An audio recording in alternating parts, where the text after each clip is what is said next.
या ठिकाणी लातूर विभागाच्या वतीनं मी आपल्यासमोर शिक्षणाचं महत्त्व सांगणारं एक गीत सादर करतोय. पती पत्नीमधला हा संवाद आहे. पती आपल्या पत्नीला शिकायला चल असं म्हणतोय आणि पत्नी पण त्याला काय उत्तर देते या गीतामध्ये मांडण्याचा प्रयत्न केलेला आहे.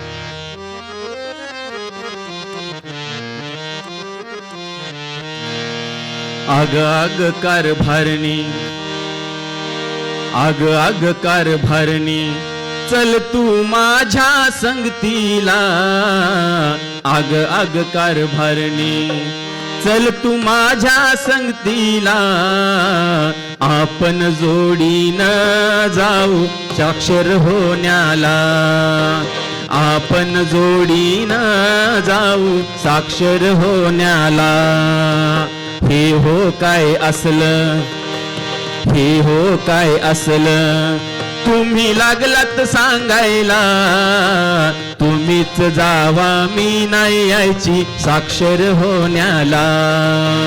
तुम्हीच जावा मी नाही यायची साक्षर होण्याला.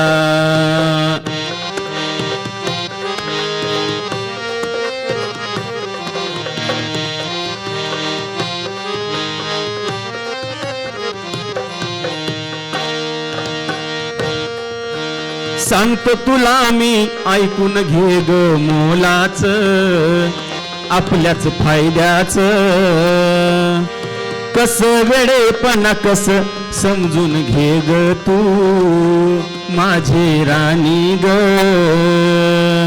आहो आहो कारभारी, आहो कारभारी, कसं मी समजावू तुम्हाला. म्हातारपणात कसं जायाचं शाळेला.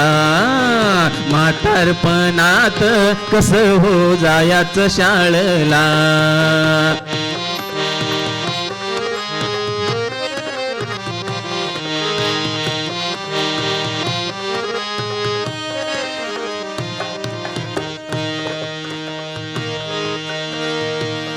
वय सरून गेलंय आपलं हो आता कारभारी.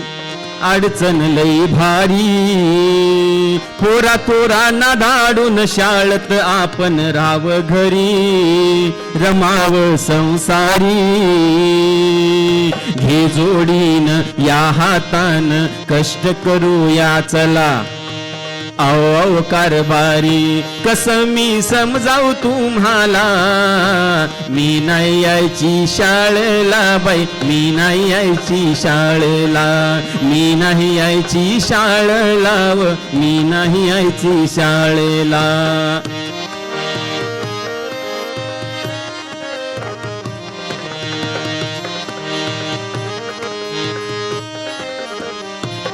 लई हौस दिसतंय तुम्हाला लिहून शिकण्याची, लिहून शिकण्याची.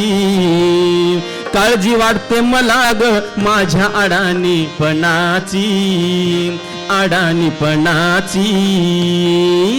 वय घराणी चल साजनी, वय घराणी चल साजनी.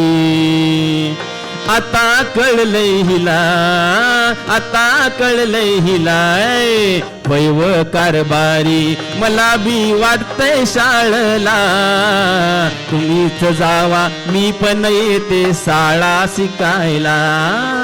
तुम्हीच जावा मी बघा येते शाळा शिकायला. आगाग कारभारणी, चल तू माझ्या संगतीला. आगाग कारभारणी, चल तू माझ्या संगतीला. आपण जोडीनं जाऊ साक्षर होण्याला. आपण जोडीनं जाऊ साक्षर होण्याला. हा क्या बात है. एकदा जोरदार टाळ्या होऊन जाऊ देत.